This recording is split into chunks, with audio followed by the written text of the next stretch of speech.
how to deliver to a locker on Amazon in 2026. Please leave a like if this helps. So we're going to start by clicking on our address to the top left of the Amazon homepage, and from here click on Manage Address Book. From here click on Add Address, and now you can click on Find Amazon Collection Near You.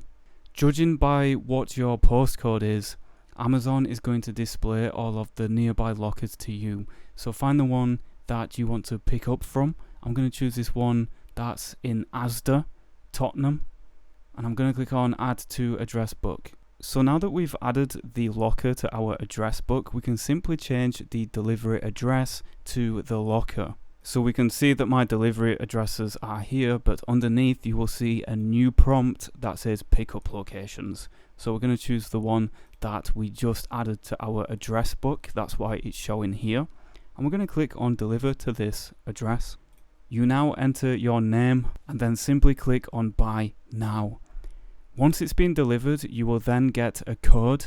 You then go up to the locker location, type in the code, and the locker door will open for you.